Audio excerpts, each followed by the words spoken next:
La gang s'en va chez Stan. Ça va chauffer. Ben non. Easy, buddy. Bonjour tout le monde. Dread sur le Tech, nouvel épisode. Je ressors aujourd'hui un épisode qui était enregistré il y a quand même très longtemps, qui était resté dans la voûte. Monsieur Cédric Desjardins que j'ai rencontré le 17 juin 2017. Ça fait un an et demi que je l'ai rencontré à Québec, dans le cadre du Comédia. Pas dans le cadre, en fait, c'est que j'étais là pour le Comédia et comme souvent, c'est le cas, j'en profite pour rencontrer les gars qui sont installés dans la région de Québec, comme je l'ai fait avec Vlasic l'été dernier. Et c'est un épisode qui était sur la tablette, pas parce que par manque de désir de le publier, mais c'est juste ça a comme à donner des questions de pacing, de timing. Et donc, je remercie d'ailleurs les frères Blanchette, des amis à Saint-Breton, qui sont devenus des amis qui m'ont mis en contact avec Cédric et qui sont aussi à la base de ma rencontre avec Peter Forsberg. Si vous voulez savoir pourquoi, comment et tout ça, eh bien, la mission Forsberg est disponible en ligne. Et si vous écoutez même cet épisode à l'avance, que vous êtes un membre Patreon, vous pouvez même l'avoir à 50% de rabais, la mission Forsberg, avec le code FOPA, F-O-P-P-A, c'est le surnom à Forsberg, FOPA 50. Et vous pouvez aussi avoir 20% de rabais sur tout ce qui est sur notre online store avec le code DST20. C'est possible d'être cette personne-là et d'être un membre Patreon parce que si vous l'écoutez en temps réel, les rabais finissaient vendredi dernier pour le commun des mortels, alors que c'était la semaine du Black Friday qu'on avait mis ça. Cela dit, quand vous êtes membre Patreon, vous avez accès à ces choses-là à l'avance. Donc voilà quoi, c'est un truc de ouf quoi. Donc voilà, si vous voulez être membre Patreon et d'avoir ces petits ces avantages-là, ces petits trucs-là, et nous permettre aussi de nous supporter comme podcast parce que si vous aimez ce qu'on fait, ben allez sur notre page patreon.com/dreadsultape. Les liens sont sur nos pages de nos médias sociaux. Allez voir ça vaut vraiment la peine. Il y a même un party annuel à la fin de l'année avec tous les membres, avec un enregistrement privé. Vous pouvez poser vos questions directement à l'invité. Ça va être sick! Ça va être sick! Donc, check it out, guys. Sinon, oui, parlant de Cédric, il joue encore au hockey. Il est un peu, en fond, retraité, si on veut, dans un cadre professionnel, mais il joue encore dans la Ligue nord-américaine, ce qui était la Ligue semi-pro à l'époque. Pour le Marquis de Jonquière, il est encore actif. C'est un peu comme une ligue de garage, on dirait, pour les gars qui sont des anciens pros. Ils se font ils sont payés là, un peu pour ça. Donc, mais c'est surtout une genre de manière de rester compétitif et de continuer à nourrir leur passion, qui est le hockey. Donc voilà, j'ai rencontré Cédric évidemment au Château Frontenac, mais pas évidemment, mais dans le sens que c'est dans ma chambre, et je le dis parce que Cédric s'est parké en double pour le podcast. C'est juste parké en double, puis il est juste venu puis il l'a fait. Donc c'est ce que je me suis rendu compte après, mais bref, c'était un beau moment. Donc voilà, voici ma rencontre, je le rappelle, à l'été 2017 avec Monsieur Cédric Desjardins.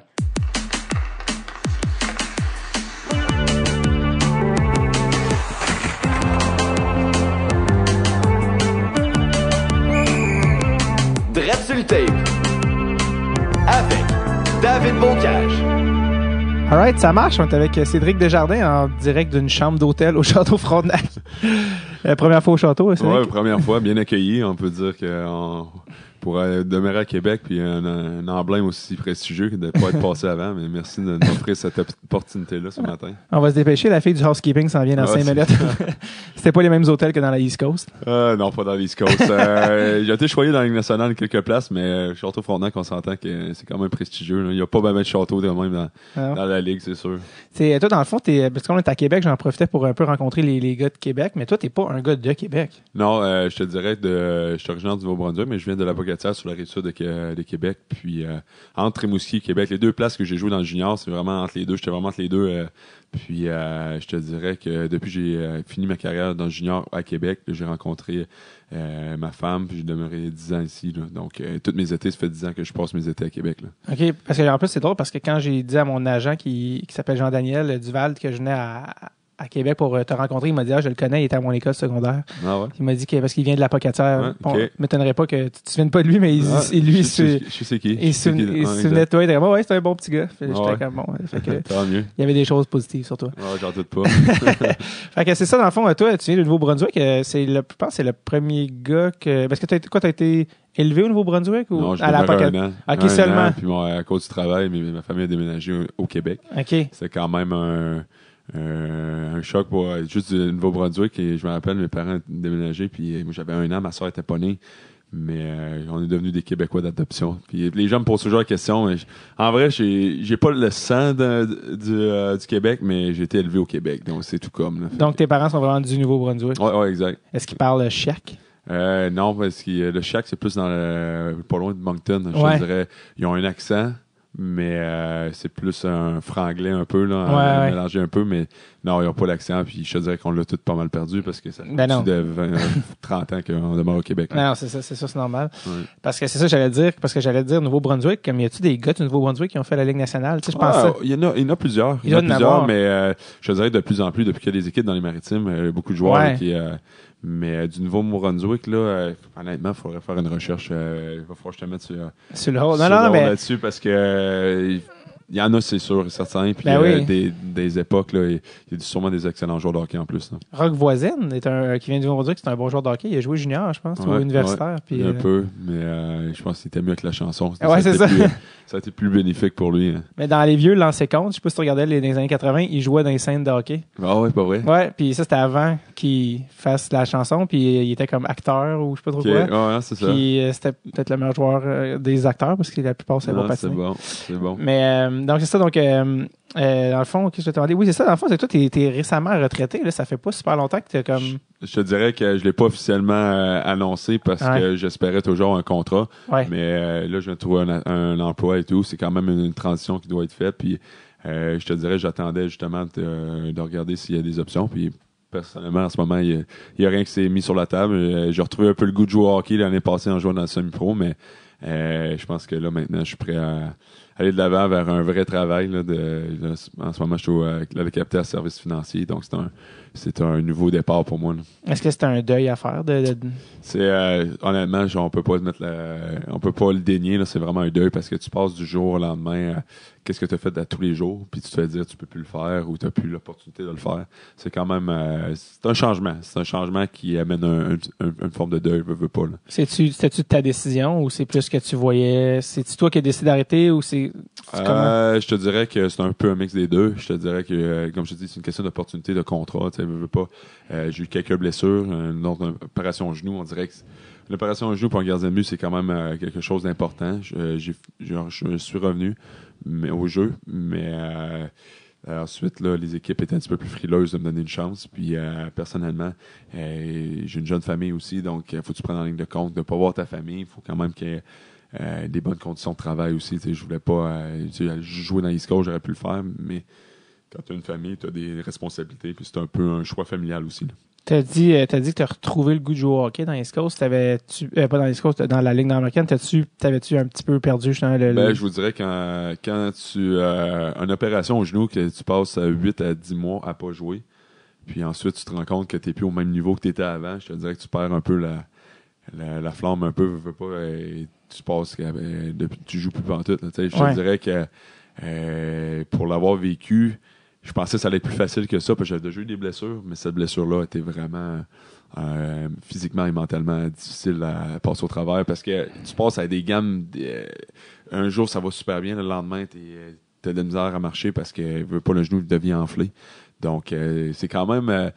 il y a beaucoup de joueurs qui rencontrent des psychologues sportifs à cause de ça, parce que c'est un, comment je pourrais dire, c'est quasiment, en bon français, un roller coaster, une montagne russe. Ouais, d'émotions, parce que veux pas, il y a des jours que tu te sens super bien, d'autres jours, t'as le goût de tout lâcher un peu parce que tu sens que t'es plus aux mêmes capacités que t'étais capable. T'sais. Est-ce que toi, t'as eu la chance d'en voir un psychologue sportif? J'en ai vu quelques-uns, puis c'est quelque chose qui m'intéressait beaucoup. Puis là, je fais un petit peu je m'occupe des gardiens de but en ce moment, puis je trouve que c'est bénéfique pour ces jeunes-là. J'essaie de leur donner un peu qu'est-ce que j'ai vu comme information, puis pas, surtout les gardiens de but, on se fait toujours dire qu'on est dans notre tête, il faut être spécial, mais je peux te dire qu'avec la pression qu'on a tous les soirs, t'as pas le droit à l'erreur, je te dirais que veux pas, il faut que tu sois fait fort mentalement. Là, donc tu dois.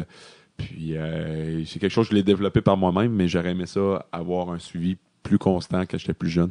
Mais pour revenir au jeu, il a fallu consulter, puis je pense que c'est tout à fait normal. Les athlètes olympiques font la même chose aussi. Là. Est-ce que ça a été bénéfique pour toi de consulter un psychologue sportif? Ça a ouvert des pistes de solutions, mais au bout du compte, c'est toi qui dois qui dois te faire un peu par toi-même, mais où ça donne des pistes de solutions, que ce soit de voir les choses de façon neutre, ou aussi la respiration, de ne pas venir trop stressé, anxieux. Tu viens un peu anxieux parce que tu n'es pas en plein contrôle de tes moyens quand tu reviens d'une blessure. Puis tu voudrais être au même niveau, mais tu es anxieux d'être pas à ce niveau-là. Puis il faut c'est un peu ça qui est arrivé, c'est un peu d'anxiété de revenir, puis de pas me faire confiance physiquement et mentalement aussi. Comment ils t'aidaient concrètement, les psychologues sportifs? Qu'est-ce qu'ils te disent? Qu'est-ce qu'ils te font faire? Il fait un peu un portrait global au départ, puis après ça, il y a la respiration, après ça, la préparation, après ça, tout ce qui est de la confiance en soi-même. Tu sais, comme je te dis, je pense que n'importe quel psychologue va être capable de le faire, mais lui, il est plus spécialisé envers des athlètes. Qu'est-ce que les athlètes, à tous les jours, qu'est-ce qu'il y a comme défi, tu sais, à l'entraînement, après ça, une journée que, justement, ça ne file pas, tu dois bien dormir pour ta compétition le lendemain, ou dans des moments clés, tu ne veux pas crouler sa pression, il t'aide à passer à travers. Je ne suis pas un psychologue sportif, mais il y a beaucoup de choses que tu peux développer comme ça. Y a-tu des petits trucs qui t'ont donné que tu utilises encore des fois dans ta vie? Ou? Je te dirais, la respiration, moi, peut-être un peu de médiation, là, dans le sens que des fois, là, tu as besoin de prendre un... moi, je vois les gens qui, des fois, il y a des gens qui sont bien stressés, ils vont aller fumer une cigarette. Mais moi, je veux pas fumer. Qu'est-ce que je trouve? C'est un peu le même principe. C'est que tu te prends 2-3 bonnes bouffées d'air. Mais là, tu prends pas du tabac, mais tu prends juste de l'oxygène un peu. Puis je le faisais walker, des fois, là, OK, je me prends, on recommence. On prend. Puis ça, je l'utilise des fois quand j'ai 2 enfants. Fait que des fois, t'as besoin de prendre, OK, un petit souffle puis recommencer, mais c'est à peu près la même affaire. Au lieu de les frapper, tu prends du respect. Ouais, c'est ça. Je veux pas me faire achaler par la DPJ. Là, c'est ça, j'aime mieux prendre de respiration, je te quand tu t'es fait opérer, tu le savais-tu que ça allait être aussi difficile? Dans ta tête, c'était-tu comme une petite opération puis tu continuais? Ou... Ouais, je te dirais que j'ai eu 5 opérations au total. Donc, les autres, on dirait, c'était juste un petit changement d'huile qu'on appelle. Tu sais, t'as une épaule, une hanche et tout. Mais je sentais que le genou, là, ça allait être, tu sais, comme courir en ce moment, je suis pas au même niveau que j'étais avant. Tu sais, il m'en manque un petit peu. J'ai perdu peut-être un 5% de un peu de flexibilité dans le genou. Donc, j'avais confiance, mais je savais que celle-là, ça pouvait être la dernière. Tu sais, puis je te dirais pas que j'étais optimiste, mais en dedans de toi, tu te dis, celle-là, elle sera pas facile. Puis je me rappelle, ma femme était enceinte en plus. Il y a eu beaucoup de choses en même temps. Puis je te dirais que t'apprends, ça fait partie de la vie. Puis je suis choyé d'avoir passé 10 ans à faire ça. Regarde, c'est rare. Honnêtement, j'en parle à des jeunes retraités, c'est rare que ça finisse de la manière que tu veux. Mm-hmm. Parce que tu sais que ça va un moment donné arrêter. Mais c'est rare que tu vas finir en gagnant un championnat, parce que si tu gagnes un championnat l'année d'après, tu vas vouloir revenir, tu sais. Fait que souvent, ça finit souvent en queue de poisson un petit peu. C'est un peu le côté ingrat de ce travail-là. C'est avec qui tu en as parlé récemment? Est-ce que tu disais que tu en parlais avec des joueurs récemment. Là. Y a-tu avec des gars que tu parlais? Mais tu sais, il y a certains joueurs qui, justement, c'est comme Simon Gagné était à Québec, d'autres joueurs qui je pourrais... Beaucoup de joueurs avec qui j'ai côtoyé qui jouent en Europe en ce moment. Puis, en Europe, c'est un petit peu moins, je dirais pas moins sérieux, mais moins exigeant un peu. Puis ils s'ennuient un peu de ça parce qu'ils veulent pas, dans la Ligue nationale, c'est quand même, c'est ton travail, puis c'est quand même dans un cadre vraiment restrictif. Là-bas, ils me disaient, puis à un moment donné, tu dois... les joueurs qui ont, je te dirais, tous les joueurs qui ont pris leur retraite, c'est OK, qu'est-ce que je fais demain matin? Quelle sorte j'ai joué au hockey toute ma vie, c'est quoi mon autre emploi que je peux faire, tu sais, veux pas. Puis avant, les joueurs, ils s'entraînaient pas. Fait que ils pouvaient travailler l'été. Ils travaillaient chez Monson à faire des caisses de bière, puis fumaient, puis buvaient, puis on va se mettre en forme 2 semaines avant la saison. Mm-hmm. Mais là, maintenant, c'est une job à temps plein qu'on a à tous les jours, il faut s'entraîner. Donc, il y a beaucoup de choses. J'avais 32 ans, j'ai jamais fait un CV de ma vie, là. Mm-hmm. Fait que là, je disais aux gens, je dis, je suis rendu avec un vrai travail à 32 ans. J'étais choyé de ne pas travailler avant. C'était pas vraiment un travail, c'était une passion, tu sais. Ouais.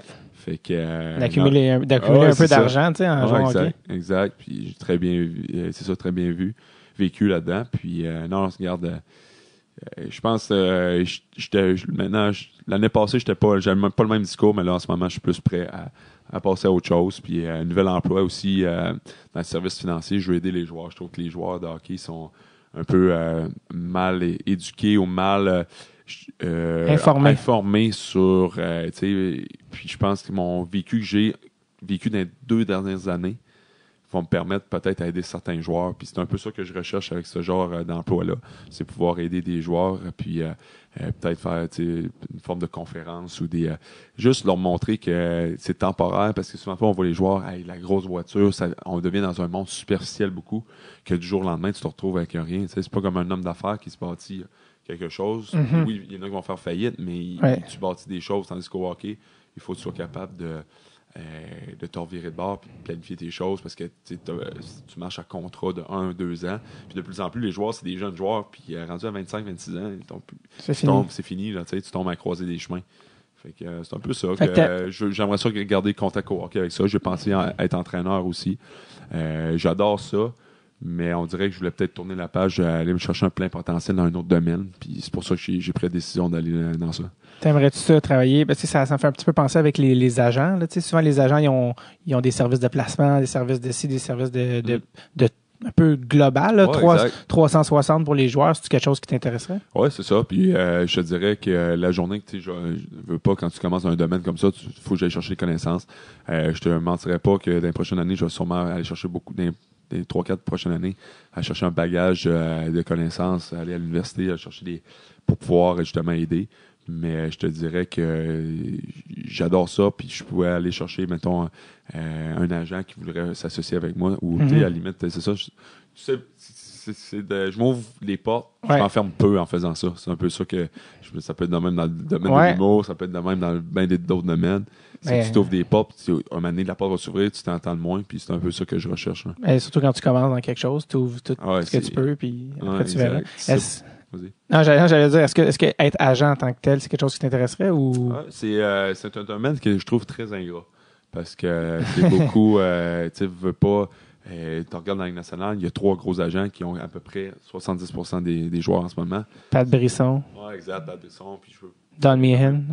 Mais les noms qu'on entend tout le temps. C'est ça. Puis tous les joueurs, les meilleurs joueurs, se retrouvent avec eux. Mais je te dirais que tous les joueurs de la Ligue américaine, c'est pas les mêmes salaires, c'est pas les mêmes conditions. Donc, tu vas avoir beaucoup de clients.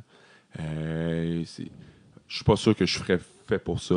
Mais je pense que le fait de m'associer avec un agent pour pouvoir aider sur une expérience comme que je te mentionnais, c'est peut-être quelque chose que je rechercherais. Ou sinon, ça peut. Je veux pas m'ouvrir de porte. Je pense qu'à un moment donné, il y a quelqu'un, je vais approcher quelqu'un, puis je vais avoir une opportunité, puis je vais la prendre. Cool. Tu as quand même continué à jouer au hockey. Est-ce que l'Europe, ça a été une option quand après que tu n'avais pas eu de contrat qui t'intéressait en Amérique du Nord? Oui, j'ai eu une offre en Italie, j'ai pas eu des offres dans les grosses ligues d'Europe étant donné ma blessure. Quand on parle des grosses ligues, on parle de la Suisse. La Suisse, il n'y a pas beaucoup de gardiens de but. Honnêtement, c'est les gardiens de but, là, c'est un gardien de but par équipe. Puis les Européens ont beaucoup plus la réputation en ce moment. C'est ce que je me suis rendu compte. Ouais. La Suisse, il y a peu de gardiens de but étrangers là, pour pas dire qu'il y en a 0. En Allemagne, il y en a de moins en moins. Puis en Russie, là, je suis pas sûr que je voulais amener ma famille en Russie. Mais t'avais-tu des offres dans la KHL? Non, j'ai pas eu d'offres. Les offres que j'ai eues, c'est vraiment dans la Ligue d'Autriche. J'ai eu quelques équipes qui m'ont parlé dans la Ligue d'Autriche. Ensuite, j'ai eu une offre en Corée du Sud. Ça, c'était spécial. Puis j'en parlais à mes amis. Puis eux autres, c'est une équipe d'expansion. Puis c'était un offre qui voulait 2 ans, puis dans le but de pouvoir participer aux Jeux olympiques. Fait que toi, tu participes aux Jeux olympiques? Oui, en devenant citoyen de la Corée du Sud après 2 ans. Oui, ils font beaucoup ça avec les Canadiens, ouais. Exact. Puis pour vrai, j'y ai pensé. Il y avait quand même un bon contrat sur la table. Ils ont pris un autre gardien de but qui n'avait pas de famille. Qui n'avait pas de famille, oui. C'est juste parce que c'était plus simple pour eux. Plus jeune? Pas nécessairement. Pas ça, ben. C'était-tu un gars que tu connaissais? C'est un gars contre qui j'ai joué, c'est Tyler Wyman qui a pris. C'est un super bon gardien de but, mais à une certaine époque, je pense que j'étais supérieur à lui. Puis je pense que c'était pas vraiment eux autres, c'était plus d'après moi le côté. Je leur ai demandé d'avoir une garderie pour mes enfants. Puis il y avait tout. C'est vraiment un secteur, une région qui est américanisée beaucoup, donc ça, il n'y avait aucun problème. Mais je pense qu'ils ont juste. Ils n'ont pas voulu se lancer dans un gros projet comme de m'installer et tout. Donc, je sais pas, t'as vu récemment, là, il y avait comme la Corée s'était comme qualifiée au championnat du monde. Là. Ouais. Fait que est-ce que c'était lui le gars qui goalait? Est-ce que c'était il faudrait que je regarde. J'ai pas suivi ça beaucoup depuis, là, mais je suis sûr que ça me surprendrait pas parce que c'est le seul gardien de but vraiment qui est importé. Mais la face, ça fait pas plus qu'un an. Il n'y a pas ces cartes. Je pense pas qu'il y ait ces cartes. Encore, là. Il faudrait voir. Mais, parce que je sais que ça s'était fini en tir de barrage, puis ils se sont qualifiés pour les championnats du monde, puis tout le monde a comme fait le saut, la Corée. Puis, c'est sûr, la Corée, même la Chine aussi, qui Ouais. a une équipe dans la KHL. C'est des petits joueurs, mais s'ils développent vraiment leur hockey, comme ils font dans n'importe quel autre sport, c'est pas long, d'après moi, qu'ils vont créer des bons joueurs rapides, des petits rapides qu'on en dit, là, pour pas être dénigré, mais je pense que c'est beaucoup. Je pense que c'est Alexandre Picard qui est allé au camp l'année passée, puis il y a Michael Tam qui y va cette année. Alexandre Picard, le défenseur ou l'attaquant? L'attaquant. L'attaquant, OK. L'attaquant. Puis là, je pense qu'il y a Michael Tam qui est un de mes amis. Ouais, qui a joué pour les Remparts. Qui a joué pour les Remparts. Que lui, étant donné que son grand-père est chinois, il peut aller jouer dans la KHL là-bas. Ah ouais. Fait que c'est quand même. Il y a le passeport. C'est pas nécessairement le passeport, Okay. mais ils ont une dérogation parce qu'il n'y a pas beaucoup de joueurs chinois. Okay. Lui, c'est ça, il vient d'annoncer qu'il partait là l'année prochaine. Pour l'équipe chinoise dans la KHL. Donc, OK. on va voir ce que ça va faire. Là. Est-ce que pour la Corée, tu allais y aller ou puis finalement ils ont décidé d'aller à l'autre gars ou c'est Ça a été des pourparlers. Okay. Puis je te dirais qu'à un moment donné, ils ont hésité entre 2 personnes, puis j'ai été la personne non choisie. Ah, OK, c'est ça. Mais ta blonde, elle était prête à aller là-bas. Ça a été une grosse décision, Ouais. mais on avait regardé les options pour y aller. Il y avait quand même un bon contrat sur la table aussi. Okay. Puis, je te dirais que après ça, il a fallu que je me revire de bord. Quand ça, là, j'ai comme eu un peu une claque d'en face que, OK, là, ça se peut que je joue pas au hockey cet hiver. Ouais. Puis là, c'est là que j'ai commencé le processus. OK, il faut que je me trouve d'autres choses. C'est là que tu t'es ramassé dans la Ligue nord-américaine? Ouais, mais j'avais des pourparlers, puis je leur avais dit, regarde, je suis prêt à commencer à faire le camp. Puis là, j'ai pris un petit temps de repos pour penser à mes affaires. Puis après 1 mois et demi, là, j'ai dit, bon, mais je vais aller jouer parce que faut que je joue, sinon. Fait que ça a quand même bien été, une belle saison. Ça a bien fini, excuse-moi. Puis après ça, on a eu vraiment une saison phénoménale, dans le sens où on a une équipe vraiment très forte. On a eu, je pense, 10 défaites dans l'année avec les séries. Donc, ça se peut-tu que c'est rendu quand même assez fort, la Ligue nord-américaine? Très fort. J'ai vraiment resté surpris. Là. Je joue avec des anciens pros là, puis l'été, puis je peux te dire que les joueurs sont de calibre. La chose qui est plus difficile, c'est la cohésion parce qu'on n'a pas de pratique, puis les joueurs ne s'entraînent pas la semaine. Mais c'est ça qu'on disait, facilement, si on avait 3 pratiques la semaine, on pourrait facilement rivaliser dans l'East Coast parce qu'on avait des joueurs qui ont joué en Europe, on a des joueurs qui ont joué dans les nationales. Surtout l'équipe de Jonquière était vraiment une équipe bien balancée. Je pense que ça a été facile. Là. Ça a été vraiment facile de faire ça. C'est-tu comme un peu, j'ai l'impression, la nord-américaine pour les anciens pros, une genre de ligue de garage de luxe? J'ai jamais interprété de même, mais je te dirais que moi j'appelle ça c'est une belle ligue transitoire à un travail normal. Comme un gars comme j'avais regardé pour vrai peut-être d'aller à l'université, retourner à l'université, puis faire cette façon de parler, faire ça les fins de semaine, parce que c'est juste le vendredi, samedi, puis ça te fait un salaire qui rentre, ça fait un bon salaire quand même pour pouvoir faire d'autres activités la semaine, d'avoir un travail. Puis c'est ce que j'ai réussi à faire dans la dernière année. Puis c'est ce que je pense faire l'année prochaine aussi. Est-ce que vous êtes est-ce qu'il y a des gars qui vivent juste de ça dans les équipes? Pas pour l'instant. Tous les joueurs travaillent la semaine. Puis je te dirais que c'est quand même temporaire, mais c'est surtout du fait que du jour au lendemain, tu peux te retrouver une blessure, tu joues plus. Il n'y a pas d'assurance là-dedans. Donc, c'est ça. Je pense que c'est bien plus les gars, c'est ce qu'on disait, au lieu d'aller prendre une bière avec tes amis, puis comme on appelle ça aller au resto, mais à la place, on a un travail, puis c'est ce qu'on a dit, là, il nous reste peut-être pas plus que 3-4 ans à jouer, fait qu'on veut pas, la plupart des gars, c'est des gars passionnés qui sont là parce qu'ils aiment ça jouer au hockey. Puis je pense qu'on en profite, puis on veut pas, je m'ennuie de ça, une chambre de hockey, là, tu sais, veux pas, là, ton environnement naturel. Ouais, exact. Puis c'est un environnement que j'adore, que je m'ennuyais un peu justement depuis quelques années. Là. Quand tu joues dans la Ligue nord-américaine, toi, dans ta tête, t'as juste 31. Là, je vais avoir 32 l'année prochaine. En septembre, c'était mieux. Là. Tu t'as-tu un nombre d'années en tête? Bon, je joue jusqu'à tel âge? On va y aller une année à la fois. Je te dirais que les blessures, puis je te dirais que je vais aller une année à la fois. Cette année, ça a bien été. L'année prochaine, je vais faire une autre année, c'est sûr. Je me donne 2-3 ans encore maximum. Mais Je pense que je vais y aller tout dépendant comment le corps Parce qu'il y a des gens qui jouent, il y a des gars qui jouent jusqu'à 40, tu sais. C'est ça. Un gardien de but, j'étais un gardien de but, moi, qui est très actif, qui en demande beaucoup à son corps. Puis c'est peut-être pour ça qu'il y a certains gardiens de but qui bougent pas dans le filet comme Carey Price, mais moi, c'est le contraire. Je suis un gars qui est très actif. Donc, c'est pour ça que je m'entraîne moins aussi. Fait que je vais avoir du plaisir à le faire aussi. T'sais, une journée que tu arrêtes de jouer, je pense que tu perds un peu t'es plus à ton niveau que tu aimerais être. Donc, c'est un peu ça qui peut être frustrant, mais je pense que je suis capable de donner au moins 2 bonnes années encore. C'est une ligue qui s'est fait connaître pour être une ligue tough. Vraiment tough. Est-ce que c'est une ligue qui est encore tough? Il y a presque plus de bataille, pour vrai. Pas vrai? Et les gens peuvent voir vraiment du bon hockey. Je te dirais que quand tu dis tough, là, on avait une bataille peut-être aux 3 matchs. Dans les séries, il y a eu peu de bataille. C'est vraiment peu. Ça a vraiment diminué. Puis je pense que ça va encore plus diminuer parce qu'il n'en développe plus des joueurs qui font juste ça. Fait que ça va vraiment des joueurs qui peuvent jouer au hockey, mais ils sont capables, une fois de temps en temps, de se défendre. Est-ce que... oui, c'est combien ça coûte d'aller voir une game nord-américaine? C'est 17 $. Fait que c'est un petit peu plus cher que le junior, mais je te dirais que ça donne un bon spectacle parce que les joueurs, c'est vraiment des bons joueurs de hockey. Puis,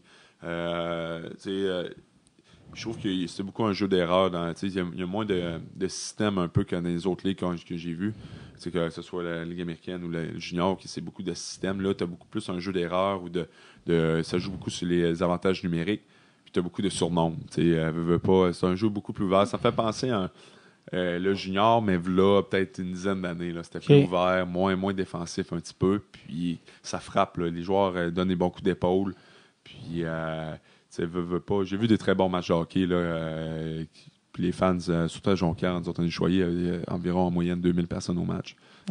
Est-ce que quand on pense à la Ligue nord-américaine, on pense aux gars qui se font payer dans un sac en papier? C'est-tu comme ça? Est-ce encore comme ça que ça marche? Non, maintenant, tout est déclaré vraiment. Je te dirais qu'il y a des dépenses qui peuvent être inclus, mais sinon, tout est rendu legit, ouais. Puis, il veut pas, il essaie, surtout la gang de Jonquière, il essaie de redorer un peu l'image de cette ligue-là, puis une équipe comme Jonquière traite les joueurs comme dans le professionnel. Toi, tu as joué dans la East Coast. C'est une ligue qu'on connaît pas super bien. Tout le monde connaît la Ligue nationale, tout le monde connaît un petit peu la Ligue américaine parce que c'est pas trop loin. La East Coast, je sais pas si c'est quel joueur qui me disait easy come, hard leave. Tu arrives là facilement, mais c'est tough en sortir. Toi, tu fais partie d'une poignée de gars qui ont joué dans la Ligue East Coast et qui ont quand même eu la chance de jouer ne serait-ce que des games dans la Ligue nationale. La East Coast, en détail, comment c'est quoi le niveau de jeu? C'est quoi la qualité de vie? Les salaires, c'est moins que la Ligue américaine? Ou comment ça se passe? Pour faire un peu un parallèle de ce que j'ai vécu, on va mettre en perspective, un gardien de but est beaucoup plus facile de monter parce que tu es le premier à faire appeler. Il y a juste 5 gardiens de but dans une organisation. Souvent, tu as les 2 dans la Ligue nationale, les 2 dans la Ligue américaine. Puis moi, c'était Carey Price et Yaroslav Halak qui étaient dans la Ligue américaine mes premières années. Donc, c'était quand même difficile. Il y avait Yann Denis aussi, c'était quand même difficile de passer ces gardiens de but. Fait qu'ils ont dit, c'est vrai que tu as besoin de jouer des matchs de hockey, on va t'envoyer dans l'East Coast. Il m'a envoyé dans l'East Coast. Quand il m'a envoyé dans l'East Coast, ma première année, j'étais au match des étoiles. Fait que là, ça va bien. Puis, j'étais quand même un gardien de but qui avait fait sa place un peu la première année. Fait que là, j'ai dit, si tu fais le match des étoiles, l'année d'après, tu vas te retrouver dans la Ligue américaine. Mais non, ils ont décidé de donner une autre année dans la Ligue américaine, dans la Ligue East Coast. Puis, tu sais, un peu après ça, cette année-là, j'ai joué avec David Desharnais. En façon de parler, on a brûlé la Ligue avec David en toute humilité. Là, mais c'est un peu ça qui est arrivé. Là. J'avais une moyenne de 1,80 par match, puis David a eu comme 102 points cette année-là. Puis ça nous a permis d'avoir notre place pour l'année d'après dans la Ligue américaine. Puis David, lui, est monté dans la Ligue nationale en 2-3 ans ensuite. Donc, mais pour donner un peu un portrait comment ça marche dans l'East Coast, c'est... Moi, souvent le fois, comme les équipes qui sont sous contrat avec une équipe de la Ligue nationale, comme je l'étais, ou plusieurs joueurs étaient, on fait pas notre place dans la Ligue américaine, on se descend, fait qu'on a notre salaire encore, mais on a notre appartement fourni là-bas, parce que dans l'East Coast, les joueurs font pas des gros salaires, mais les appartements sont fournis. Mais moi, honnêtement, j'adorais ça, parce que t'étais vraiment, tous les joueurs restaient à la même place, fait on arrivait, puis tous les gars avaient on faisait un souper, mais on invitait comme tous les gars qui étaient en couple, ils faisaient un souper avec les gars de couple, les gars qui étaient célibataires, ils faisaient un souper, tiens, veut pas, puis des fois on faisait des parties d'équipe, mais on était tout le monde. Puis j'ai vraiment eu des belles expériences dans l'East Coast pour ça, parce que c'est moins, les gars étaient plus là pour le plaisir de jouer au hockey. Un peu le même principe que la semi-pro. Il y avait beaucoup moins... C'était moins... Tu fais des erreurs, puis c'était moins strict un peu. C'est moins stressé. Ouais, tu jouais plus pour le plaisir de jouer, puis on jouait, je pense, à 3 lignes, donc les joueurs jouaient beaucoup plus. Il y avait moins de joueurs déçus parce qu'il y avait moins de temps de glace sur la 4e ligne. Tu comprends? Le moral est plus haut. Ouais, c'est ça. Fait que tu avais plus de temps de glace, puis tu arrivais dans la Ligue américaine, souvent de fois, tu te faisais appeler dans la Ligue américaine, les joueurs jouaient sur la 4e ligne, mais tu passes de jouer 25 minutes par match à 3-4 minutes.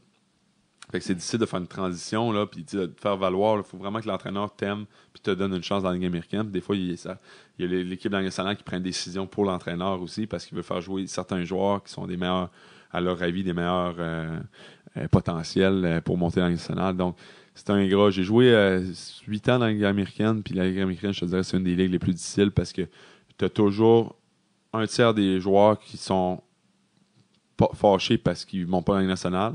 Tu as un tiers qui sont contents d'être là, qui roulent leur boss, puis tu as un tiers qui ne jouent pas assez, puis ils veulent se faire échanger. C'est souvent ça, parce que tu ne crées pas vraiment des gros... Il y a eu des équipes que j'ai connues des chimies, mais qu'est-ce que j'ai vu, c'est une ligue qui est très, très intense, beaucoup de patins, puis les joueurs veulent se prouver à chaque match parce qu'ils peuvent se faire appeler n'importe où.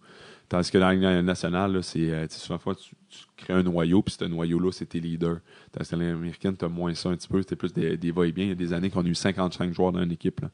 Fait que c'est un roulement. Là. Ça fait des Julets à mettre. Là, ouais. Fait que c'est un peu ça.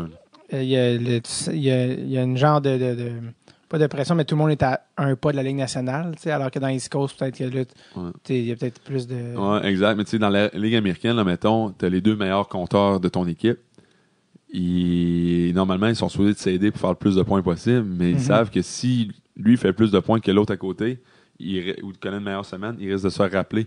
Donc, tu comprends, c'est à double tranchant. Mais je te dirais, honnêtement, les meilleurs, c'est ceux-là, justement, qui se foutaient un peu de ça, puis qui étaient capables de dire, regarde, je me ferai appeler quand je me ferai appeler, mais pour l'instant, j'essaie d'être le meilleur joueur possible. T'sais. Les gars, ils pensent vraiment à ça quand ils se disent si je fais une passe. Mais j'en ai vu beaucoup qui frustraient beaucoup. J'en ai vu beaucoup qui regardaient leurs statistiques souvent.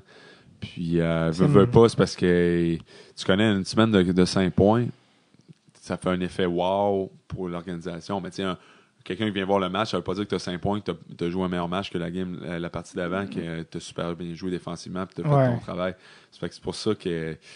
Parce que pour faire voir, il faut que tu fasses un effet wow un peu pour prendre la place d'une personne en avant de toi. Fait que c'est pour ça que des fois, ça arrivait, là, c'était un peu ingrat. Là. Ça peut être malsain, nocif, là, auprès des gars. Il faut que les entraîneurs soient habiles pour créer un environnement. Comme à Syracuse, puis même à Hamilton, on a eu des équipes gagnantes.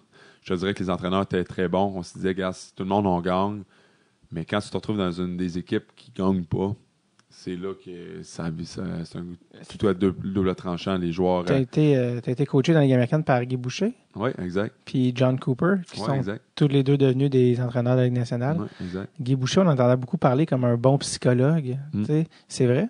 Et pour vrai, justement, je l'ai rejoint. C'est une personne que je lui dois beaucoup parce que lui, il était là à mes 17-18 ans, puis il m'a toujours bien épaulé. Il m'a toujours... j'ai eu des moments, des hauts, des bas dans le junior, puis il était tout le temps là pour me remettre sur le droit chemin, puis me garder vraiment me garder intense pour pouvoir passer à un autre niveau. Puis je lui dois beaucoup. Puis il était là dans la Ligue américaine quand j'ai connu mes meilleures années dans la Ligue américaine. Puis il était là, c'est lui qui m'a donné une chance dans la Ligue nationale. Je me rappelle, la veille du match, il n'a pas voulu me dire que je goalais parce qu'il me disait si je te le dis la veille du match, tu ne dormiras pas de la nuit. Fait qu'il me l'a dit le lendemain matin. Puis là, j'étais capable de faire une bonne pratique, puis être prêt le soir, puis j'ai battu le Canadien. Puis 2 jours après, j'ai battu les Rangers. Puis ça a été les plus beaux moments de ma vie, là, en termes de... avec la Coupe Memorial aussi, mais je te dirais c'est deux moments distincts qui étaient charnières dans ma vie. Là. Qu'est-ce qui fait qu'un gars comme Guy Boucher était aussi bon? Il s'adapte à chaque joueur. Dans le sens, chaque joueur est différent. Il y a des joueurs qui ont besoin de se faire dire « T'es beau, t'es bon, t'es capable ». Il y en a d'autres qui ont besoin « Hey, à soir, tu n'as connu une pourrite, réveille-toi ». Puis t'en as d'autres qui ont besoin, tu sais, comme... Il y a des joueurs qui ont besoin de... Ça, j'ai trouvé vraiment exceptionnel là-dessus. Puis, il était bon pour lire un peu un peu en bon français, le body language ou un peu le joueur, comment il se sentait, ou tu sais, des fois, je me rappelle. Émotions. Là. Les émotions. Puis je me rappelle, lui, il a fait une maîtrise en psychologie sportive. Ouais. Puis il était capable de dire, mettons, que cet athlète-là qui était aux Olympiques, juste par son discours, il va avoir telle sorte de performance. Puis je te dirais, il se trompait pas souvent. Et juste le fait de la manière que ton discours, l'insécurité un athlète a avant une performance peut en dire longtemps sur la manière que l'athlète va s'adapter à un moment de crise un peu ou à un moment de, je dirais pas de crise ou d'événement sportif à haute intensité, c'était mieux. Là. Côté hockey, côté plus technique, il est très prôné vers le système défensif. Un jeu d'échecs. Il joue un jeu d'échecs. C'est vraiment un jeu d'échecs. Il joue les probabilités, il joue il voyait toujours 2-3 coups à l'avance. Mettons, tu es un entraîneur qui aime ça, jouer statique avec lui. Ouais. Qu'est-ce qu'il faisait? C'est, mettons, il y avait un système, une sortie de zone. Là, l'autre équipe allait s'ajuster. Là, il savait que l'autre équipe va s'ajuster comme ça pour ce genre de sortie de zone-là. Après ça, il arrivait avec une autre sortie de zone pour mélanger l'autre équipe. Puis là, il voyait que s'il s'ajoutait, il pourrait venir soit son plan A ou il allait à un plan C. Il y avait tout le temps une solution. Il y avait tout le temps un changement. Ouais. C'est un gars qui s'ajustait beaucoup. C'est un gaq qui faisait beaucoup de temps en vidéo. Puis c'est un gars qui prenait le temps de s'assurer que tout le monde faisait à la perfection son système. Ça en était comme les gens un peu rient un peu de ça. Ouais. Les médias ont fait un malin plaisir, mais au bout du compte, quand on regarde pour avoir été un gardien de but dans son système, ça marche royalement. Ouais. Il avait beaucoup moins de lancers. Le hic pour un gardien de but, c'est que tu avais moins de lancers, mais des fois, tu recevais vraiment des lancers de qualité. Donc, en termes de moyenne d'efficacité, c'était pas relatif. Mais si tu faisais une moyenne d'arrêt, tu sais, quand tu passes 10 minutes sans avoir de lancer, c'est un échappé qui s'en vient ou un gars tout seul, c'est pas la même chose qu'un gardien de but qui reçoit 10 lancers, mais c'est tout est lancé de l'extérieur. Ouais. Est-ce que les gars qui sont plus offensifs ou créatifs trouvaient ça frustrant de jouer pour lui? En voulant dire, on a besoin. Non, parce qu'il jouait tout en vertu de la transition, que la rondelle reste moins dans la zone défensive. Fait que il y a deux distinctions. Il y a le jeu de transition, mais il y a aussi son fameux 1-3-1 qui est que ça paraissait mal, façon de parler par les médias, parce que ça, c'est vraiment, il était en mode attente. Ouais. Parce que c'est l'autre équipe qui a la rondelle. Ouais. Ça, c'est deux choses distinctes. Mais en termes de joueur offensif, moi, il était super bon sur l'avantage numérique de 1 pour aller chercher l'offensive. Puis de 2, quand il faisait son jeu de transition, le joueur a la rondelle plus longtemps, plus souvent, puis il était toujours à pleine vitesse. Il est très, très bon avec les joueurs qui avaient beaucoup de vitesse au patinage. Tu regarderas les équipes, une équipe en Ottawa cette année, le patin était vraiment important dans les équipes avec lesquelles la vitesse. La vitesse. Tu as été aussi coaché par John Cooper. John Cooper, à chaque ligue qui est arrivé, il a toujours gagné le championnat, la première ou la deuxième année. De junior, de la Ligue américaine. Il a presque réussi à la Ligue nationale. Il s'est rendu en finale de la Coupe, puis il a perdu, puis c'est la première fois qu'il gagnait pas. Sinon, il aurait complété son... John Cooper, comparé à Guy Boucher, c'est quoi, lui, ses qualités à John Cooper? C'est deux personnes complètement différentes. Puis... je te dirais que John Cooper, à la base, ma première année, j'étais là, je vais toujours m'en rappeler, j'ai dit, c'est qui cet entraîneur-là? Il avait l'air d'être pas stressé, à être confiant de ses moyens, mais genre pas stressé, puis aucun système. Tu sais, je venais de passer de Guy Boucher, c'était système, ouais. puis là, je venais de passer une équipe qu'on gagne 8-7. Mais là, je te dis, OK, mais là, veux pas, cette année-là, on n'avait pas une grosse défensive, on n'avait pas des défenseurs mobiles. Mais lui, son approche, c'est que c'était de contrôler un peu comme Détroit fait, c'est de contrôler la rondelle, de faire beaucoup de, il appelle ça en anglais les Gretzky curl, c'est rendu à la ligne bleue.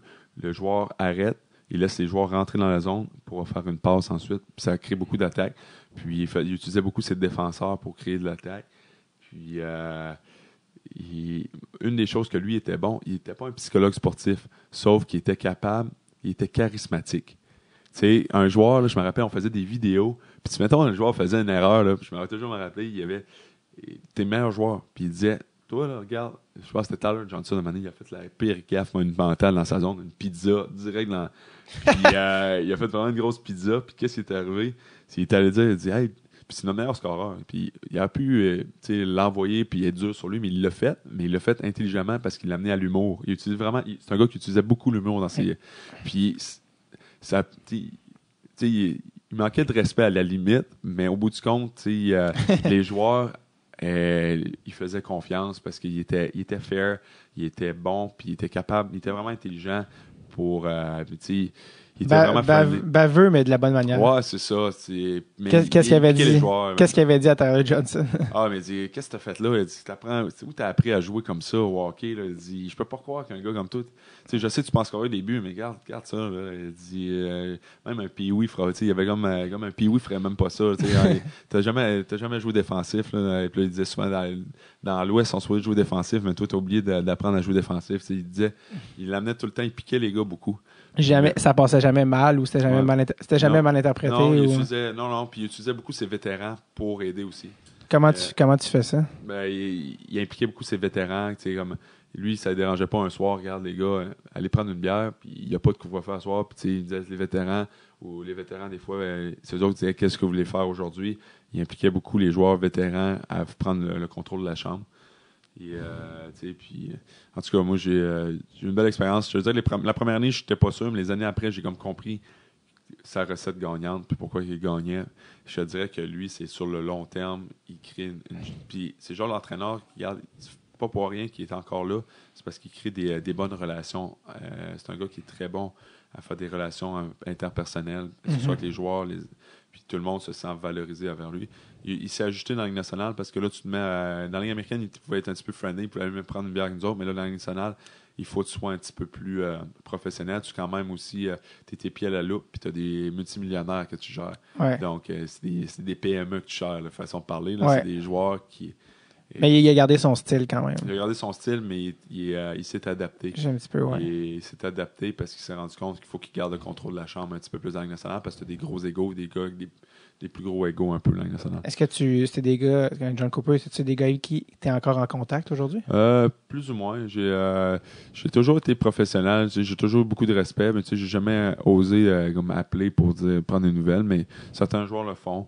Mais je te dirais, je le verrai demain matin, puis on aurait des bonnes conversations, puis on compterait les bonnes histoires qu'on a eues dans l'autobus et tout. Là. C'est comment pour un petit Québécois d'être dans une chambre où il y a Martin Saint-Louis, où il y a Vincent Lecavalier, où il y a... C'était très spécial. Honnêtement, autant Vincent, moi je trouve que Vincent Lecavalier était un joueur, comment je pourrais dire, avec une prestance. C'est un joueur, un Jean Béliveau. C'est un gars, tu rentres, waouh, il est donc bien beau, fluide à voir, façon de parler. Puis je l'ai vu jouer à Rimouski parce que je suis originaire de la région. Puis je l'ai vu évoluer beaucoup. Mais pour vrai, c'était spécial. Puis il va toujours me rappeler, tu le vois jouer, puis juste l'arrêter 2-3 fois, moi j'étais content. Là, puis je me rappelle, on finissait la pratique, puis lui, il sortait avec sa Ferrari. Là, ça, jamais. On s'entend en Floride, mais c'est un gars qui il est simple et tout. Quand tu apprends à le connaître, c'est vraiment une bonne personne. Puis d'un autre côté, Martin Saint-Louis, c'est carrément l'opposé. Lui, c'est une petite boule d'énergie en forme. Puis lui, c'est du caractère. C'est un leader qui parle, il est vraiment... c'est incroyable que c'est un des premiers petits joueurs à avoir percé comme ça. Maintenant, t'en vois beaucoup, mais tu sais, il y a été une lignée de joueurs. Puis tu sais, je me rappelle dans les pratiques, là, il lâchait pas. Puis il venait me voir à 17, j'aime ça, toi tu lâches pas. Puis on prenait des lancers. C'était un workaholic, là. Tous les jours, là, il travaillait fort. C'était un gars qui parlait beaucoup dans la chambre? Beaucoup. Il prenait beaucoup de place dans la chambre. Puis, veut pas, c'est ça, c'était des vétérans qui prenaient quand même pas mal de place. Là. Les gars, ils embarquent là-dedans? Les plus jeunes, ils... Oui, quand même, ouais.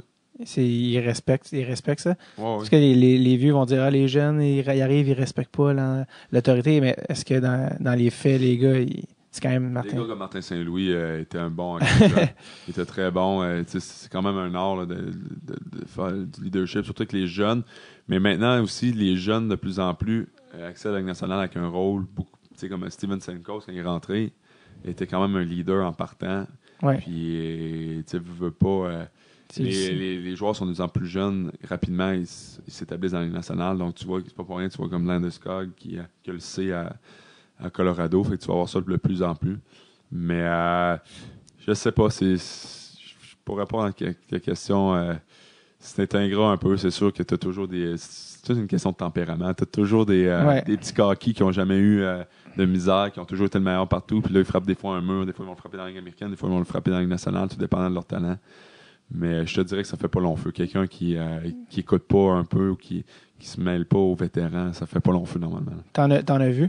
Ouais, mais tu le vois. Tu vois des gars qui, si tu essaies d'être quelqu'un d'autre ou prendre trop de place dans une chambre, à un moment donné, tout le monde s'attend, puis c'est pas long que tu te fais mettre à l'écart un peu de l'équipe. Là, tu sais, puis je l'ai vu régulièrement, ça. Tu sais, puis les joueurs se font échanger dans ce temps-là. Ouais. Puis, Ça se sait. ça fait partie un peu du rôle du GM Ouais. puis de l'entraîneur de trouver justement une chimie que tout le monde s'intègre un peu. Fait qu'un joueur qui est un peu à l'écart comme ça, tu le vois tout de suite, puis il s'intègre pas dans l'équipe. Là. Parlant de GM, il y a un gars qui s'appelle Julien Brisebois, qui est un peu celui qui t'a donné ta chance, si je ne me trompe pas. Puis il t'a comme suivi, Montréal, Tampa Bay. Ouais, exact. C'est un gars qui me faisait très confiance. J'étais allé justement le rencontrer il y a quelques semaines. Je voulais le gars lui dire merci. Puis il était vraiment une bonne influence sur moi, sur ma carrière. Puis j'ai pris le temps d'aller dire, regarde, je passe à une autre étape maintenant. Puis c'est un peu ça que j'ai fait avec lui. Là. C'est drôle, toi, pas beaucoup de gars peuvent dire ça. Tu as été échangé 2 fois par le Canadien au Lightning. Ouais. Tu as été échangé le même échange du Canadien au Lightning 2 fois, les 2 fois contre un autre goaler. Ouais. C'était-tu ta demande? C'était-tu... La première fois, c'était un peu par surprise parce que j'étais déçu d'avoir signé. Je me rappelle, j'ai signé par Montréal. J'étais agent libre avec restriction. Puis ils ont décidé de garder Sanford qui avait plus d'expérience. Ouais. Puis c'est Julien Brisebois qui était maintenant à Tampa qui est venu me chercher. Donc ça m'a permis de me donner une chance vraiment. Il est allé te chercher les 2 fois? Oui, c'est lui. Puis la deuxième fois, c'est lui qui m'a. Il essaie de venir me chercher 2-3 fois. Il a besoin d'un gars de caractère. Puis il y a une fois que Colorado m'a pas laissé aller. Puis c'est l'année que Norfolk a gagné. Fait que j'aurais pu gagner la Coupe Calder cette année-là. Puis l'année d'après, là, j'étais à. L'année d'après, il est venu me chercher parce que j'étais un peu. C'est l'année du lockout. Puis Montréal, il y avait pas. J'aimais pas l'ambiance. Là. Ça roulait pas comme que je voulais. On était dernier et tout. Puis je voulais me faire voir pour aller voir un contrat l'année d'après. Ouais. Puis j'étais un. Tu sais, j'ai comme eu. J'ai eu comme un peu. Une première fois dans ma vie que j'étais comme pas bien de jouer au hockey puis d'être dernier puis tout. J'acceptais pas ça. Puis, comme par chance, le gardien de but de Dawson Tokarski, lui, il était à Tampa, mais il était à Syracuse, mais lui, il voulait se remonter dans la Ligue nationale, puis c'était pas là. Fait que lui, il a comme demandé de se faire échanger. Fait qu'à cause de ça, il y a eu l'échange a eu lieu 1 contre 1. Puis, ça, c'était la deuxième fois que je me suis fait échanger. Là, tu t'as parlé tantôt, je voulais qu'on en parle un petit peu quand même. Tu as décidé de faire du coaching un peu, tu restes dans le hockey, tu coaches les gardiens de but? Oui, c'est ça. J'étais impliqué, j'étais actionnaire avec Frédéric Chabot et 6 autres entraîneurs des gardiens. On a parti dans la région de Québec, là, un peu un système d'entraîneurs privés un peu, puis on s'associe avec des équipes du hockey mineur. Puis un peu une manière de redonner à qu'est-ce que j'ai reçu. Puis en même temps, j'ai 2 petits garçons, donc je sens que je vais leur donner, je vais m'impliquer. Puis c'est une des raisons, en ayant 2 petits garçons, c'est une des raisons pourquoi je ne vais pas trop faire de coaching. Je sais que ça se fait naturellement en ayant 2 petits garçons. Puis j'adore ça, mais tu sais, veux pas. J'ai fait ça toute ma vie, donc pour moi, c'était pas un défi de faire ça. J'avais besoin peut-être de faire quelque chose d'autre que être entraîneur de gardien. J'aurais pu être entraîneur plus loin. Mais ça a été un choix. Peut-être un choix que j'ai voulu comme un peu m'éloigner du hockey, prendre un temps pour faire l'autre chose, mais je te mentirais pas que d'ici un certain temps, la piqûre reprend et que je puisse faire ça à temps partiel ou avec mes enfants surtout. Le coaching, c'est quelque chose d'assez particulier, surtout pour les gardiens de but. Moi, j'ai joué au hockey toute ma vie, mais c'est une autre position. Même quand tu joues, ça fait 20, il y a du monde qui sont dans le hockey depuis 20-30 ans, on connaît pas ça, les gardiens de but. Mais je connais des coachs de haut niveau qui, regarde, ils parlent même pas de leur gardien de but, c'est le coach de gardien qui s'en occupe, c'est comme la bébête à part. C'est quoi en tant que coach de gardien de but, sur quoi tu travailles avec un gardien de but qui est la position, si on veut, individuelle du hockey? À quel point c'est différent? Qu'est-ce que tu travailles? Pourquoi c'est important d'avoir un coach juste pour cette position? Mais de plus en plus, puis c'est un peu la philosophie qu'on a avec Gardien Proactif, c'est on veut développer un peu comme un entraîneur de tennis. Tu as ton entraîneur privé à toi qui te suit longueur d'année parce que je trouve que c'est un sport que tu es individuel pareil. Tu es un peu une position individuelle dans le sens que tu es laissé à toi-même puis il n'y a pas personne qui peut vraiment t'aider que toi-même. Donc, pour moi, pour vrai, là, les choses que l'entraîneur gardien, c'est la technique, la vidéo, voir les lacunes puis essayer d'aller chercher un moule pour être le plus constant possible. Ça c'est important. Ensuite, d'aller chercher des habiletés athlétiques. Ça, c'est une autre partie. Un gardien de but a besoin d'avoir des habiletés, les mains, œils, Ensuite, aller chercher la dextérité ou de la vitesse pour être vite fait comme un chat, c'était mieux. Là. Ouais. Mais ça, c'est important. Moi, j'ai joué au baseball longtemps, puis je pense que ça m'a été très bénéfique pour aller chercher la mythe comme tu le fais. Là, vraiment mettre de la moutarde, comme on dit. Pour le show! Pour le show, hein, pour The Entertainer. C'était ça mon surnom dans le junior, The Entertainer. Fallait que je donne un bon show. Non, tout ça pour dire... c'est deux choses, puis un peu, il y a beaucoup de hauts et de bas, puis un entraîneur de gardien est très important parce que tu as toujours un gardien de but qui joue, puis tu as un gardien de but qui joue pas. Fait que le gardien de but qui joue, il faut que tu le motives à rester au meilleur de sa forme, puis le gardien de but second, il faut que tu le motives à pousser l'autre ou à pas se décourager parce que son tour va venir dans pas long. Fait que les deux... Il faudrait quasiment être comme au baseball, puis t'en as un qui commence le match, un qui finit. Ça, c'est le meilleur des deux mondes. T'as un spécialiste pour commencer le match, un spécialiste, ça serait meilleur. Je pense que le gardien de but pourrait être... tu sais que tu joues à chaque soir, mais c'est pas l'arrêter. Tu peux passer 1, 2, 3 mois sans jouer, sans problème. J'ai vu ça. J'ai été choyé. Moi, j'ai pas été le second souvent. J'ai été quand même numéro 1 dans plusieurs des équipes que j'ai eues. Mais j'ai vu des gardiens de but qui n'ont pas joué beaucoup de matchs. Là.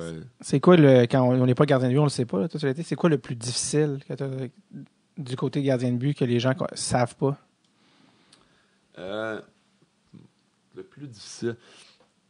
honnêtement, là, avec du recul, qu'est-ce que je trouvais plus difficile, c'est que veux pas, tu as beaucoup de responsabilités. Comme moi, la journée des matchs, la meilleure manière de performer, je parlais pas beaucoup, j'étais dans ma bulle vraiment les journées des matchs.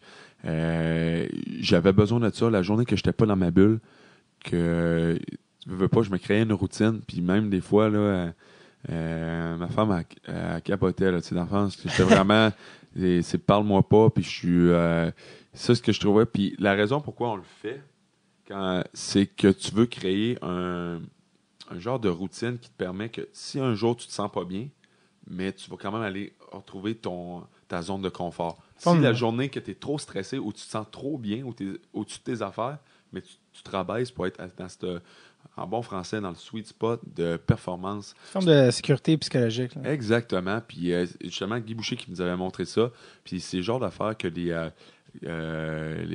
athlètes olympiques font beaucoup parce que les athlètes olympiques vont faire ça tout le temps, mais quand ils arrivent au moment de performer, mais il faut que tu sois dans ton point. Puis je trouvais que le mois de gardien de but, je me suis imposé une routine. Puis quand je la faisais pas, on dirait que je me sentais...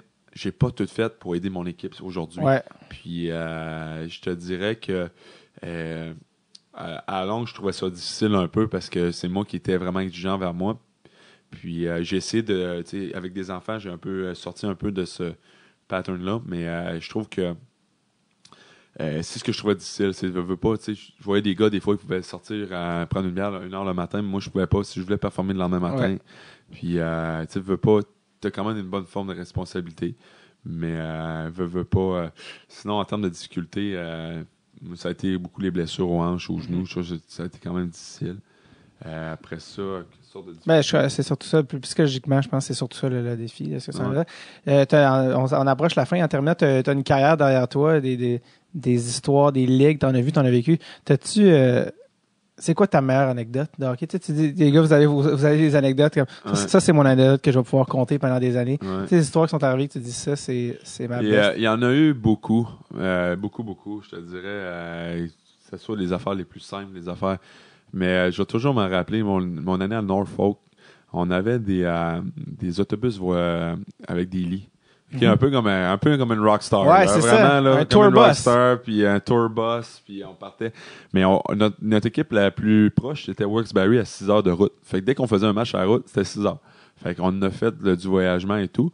Puis l'affaire, c'est qu'il est arrivé tellement de péripéties cette année-là. Je capotais. On est arrivé... C'est ma première année là. Avant, j'étais à Hamilton. On voyageait peu à Hamilton. Là, j'arrivais... On a un trailer pour mettre nos équipements de hockey parce que les poches ne rentraient pas en dessous de cet autobus-là. On a eu un flat, une crevaison. Il a fallu tout reprendre notre équipement, rentrer ça en dedans. Là, on arrive à la game, un petit peu en retard. Là, ça a été une péripétie. Après ça, on est arrivé un moment donné, l'autobus, transmission saute, tout a lâché. Là, c'est un autre épisode. Après ça, cette année-là, on était à Springfield, en plein milieu de l'hiver.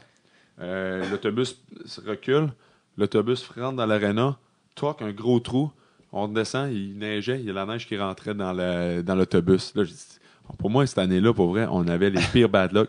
Mais la meilleure, pour clore un peu cette histoire-là, c'est que on jouait à Manchester. On avait environ 13 heures de route pour tourner à Norfolk après le match. Puis, en grosse tempête de neige, plus capable d'avancer. On a dormi sur l'autobus. On a fait un voyage de 24 heures dans l'autobus. On a dormi. La police est venue nous réveiller le lendemain matin parce qu'on n'a plus le droit d'être sur l'autoroute. Puis, on a joué le vendredi en dedans de 12 heures. Une fois qu'on est arrivé, on a déjeuné, dormi, puis 12 heures après, on était en train de jouer un autre match. Je te dirais que cette année-là, on a eu des péripéties là, d'autobus. Là, on dirait que la toilette qui a débordé en plein milieu d'un... On dirait qu'on était... En termes là, de péripéties, j'aurais pu faire un livre juste cette année-là ou faire un gros chapitre dans un livre, juste les anecdotes qu'on a eues dans l'autobus. Le chauffeur de bus a fait un burn-out cette année. On l'a changé 5 fois. On l'a changé 5 fois, on n'a pas eu le choix. Il était plus capable. Hey, Cédric, je te laisse profiter de ta journée. Merci d'être passé au Château Frontenac. Puis on se revoit cet été. Toi, tu as rapport avec le bootcamp cet été? Oui, exact. Je vous invite, là, si les amateurs de hockey, là, venez voir des joueurs professionnels. C'est à chaque été. Là. À chaque été. Ça se trouve être souvent la deuxième fin de semaine d'août. Parfait. Puis c'est 54 joueurs professionnels, 5 contre 5, pas de mise en jeu. Donc, je dirais que le score est environ de 10 à 5. Donc, c'est vraiment du jeu offensif, du jeu ouvert. Puis, il n'y a pas de contact. Donc, tu vois les joueurs démontrer leur talent. Là, je pense juste à Ryan Spooner, Jonathan Drouin. Tous ces joueurs-là, c'est des joueurs qui sont vraiment spectaculaires à voir. Là. C'est à quel coût? C'est au coût de 25 $ pour la fin de semaine ou de 13 $ pour chaque jour. Puis vous pouvez aller sur www.lebootcamp.ca pour acheter des billets. Puis on va vous donner vous pouvez aller voir là, les joueurs, là, je dirais, là, peut-être un mois avant le bootcamp. On a une bonne idée là, des joueurs qui vont être présents. Je pense que tout l'argent est remis à... Tous les profits sont remis à la Fondation québécoise du cancer. Tout le monde est un peu touché vers le cancer de plus en plus. Puis je pense qu'on trouve important de redonner. C'est surtout, eux vont redonner aux familles qui sont touchées vers le cancer, dans le sens que, oui, tu as le patient qui est atteint, mais tu as aussi toute la famille qui est touchée autour. Donc, c'est un peu ça que... L'argent s'en va là pour une bonne cause. Puis ça se passe à quel endroit? L'Arena de Sainte-Foy. C'est la 4e année à l'Arena de Sainte-Foy. Donc, pour répéter, là, au www.lebootcamp.ca, je pense que les gens là, peuvent avoir toute l'information là-dessus. Là, on est quand même assez à jour là-dessus. Là. Yes, ben, venez faire un tour à Québec et merci encore, Cédric. Merci à toi. Bye.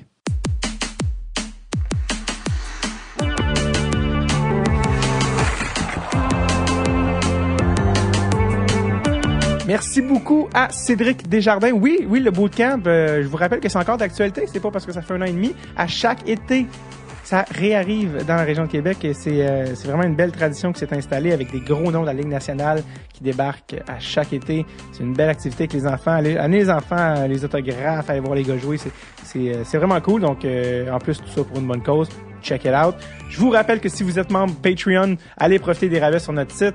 Vous avez encore quelques semaines. Sinon, si vous n'êtes pas membre Patreon, vous pouvez le devenir. Vous pouvez, oui, c'est possible de devenir ce super-héros en vous. On dit que quand on est membre Patreon, on a une certaine légèreté à notre être. On marche dans la rue, c'est pas pareil, les inconnus nous sourient. C'est vraiment une belle expérience. Je vous le suggère, il y a même une vidéo sur notre page dans laquelle je m'adresse à vous directement pour vous expliquer un peu c'est quoi la chose. Allez checker ça sur notre page patreon.com/dreadsultape. Passez une superbe semaine et n'oubliez pas, si vous voyez un enfant dans la rue, kickez-le dans les tibias. Mais non, c'est pas vrai. OK, bye bye.